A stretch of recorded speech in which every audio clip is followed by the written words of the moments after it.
A shout out to Ge.Holla and Hey, GeHolla, G.Holla.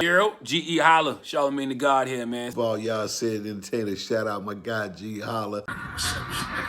Rocking right now with Ge.Holla, Celebrity Life. Shout out to Ge.Holla reaching 1 million listeners on his podcast. Often have said that the original moon landing looked very fake and the flag was blowing.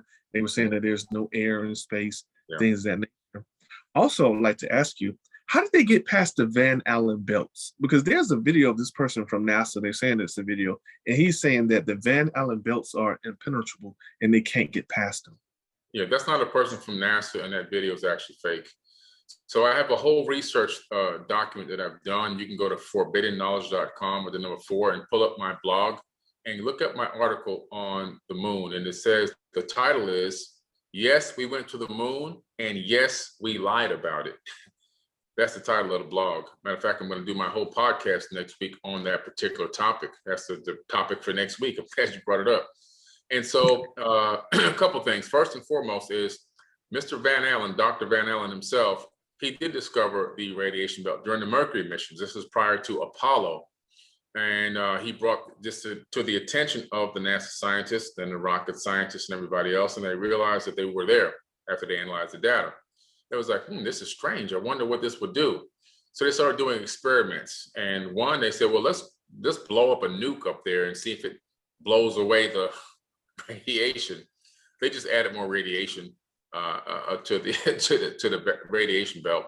That was kind of dumb. I don't know. But anyways, they did that. It didn't work, obviously. But then after more research, sending up a few more satellites, they noticed something.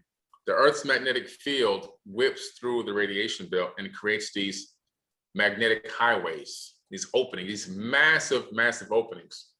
And so they realized they could chart a course through one of these openings on the launch. So that's what they decided to do. So I have the actual course plan and the actual direction of the launch mission and the path they took through the radiation belt, which was this massive swath of opening that allowed them to pass straight through it. Now, another thing that they found out later is that you would need to be in an unprotected capsule in the radiation belt for 3 months before receiving a lethal dose of radiation and dying. It only takes a day to get through the radiation belt, even if you pass through the thickest part of it on the way off the planet through up to anywhere you're going in space. So, they obviously are in a radiation hardened protected capsule.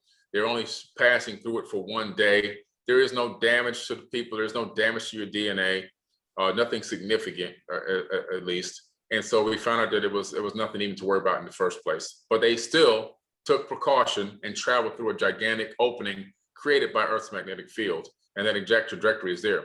Now, the reason why they went to the moon is not just to land on the moon and put feet on the moon. That's all good and fine and dandy.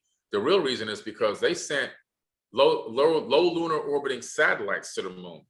And they discovered objects up there, things that don't belong, anomalies that had the appearance of left behind remnant technology, structures that look depleted, broken down, and pieces of things or objects laying around on the surface. So they decided to go up there. The best way to do this is to go up there and have people pick this stuff up and bring it back in a capsule.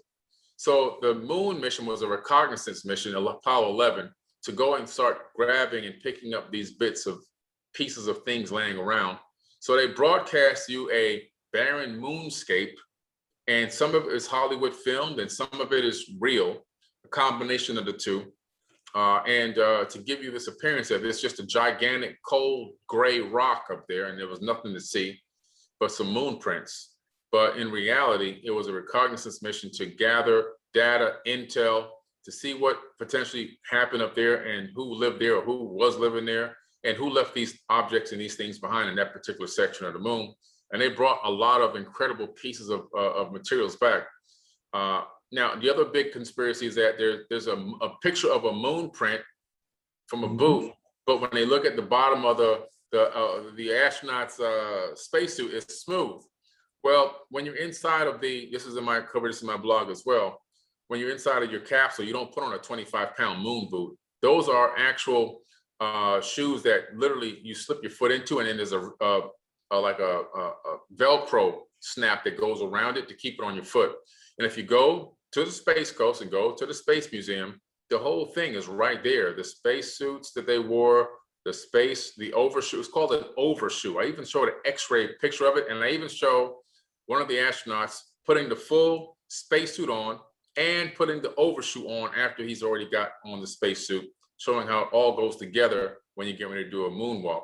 So yes, there's a real boot there. The people that create those images never show you the moon boot because they want to get the views and the likes by making a new conspiracy. And so they give you half truths so they can get the views, and they know that people are very poor researchers. So they figure, well, I can get a lot of likes out of this, make myself 10, 15,000 on YouTube views. And that's what they do all the time. And they keep that conspiracy running and running and running and running. But yeah, we went to the moon, but we also lied about it. The truth about the moon is that we found out that there were objects up there and things up there and technology up there, and they went up there to go get their hands on it. China ran into the same thing when they went up there with their rover about 4 years ago, and the rover got stuck, and it broadcast these images live. The rover got stuck in all this metallic debris.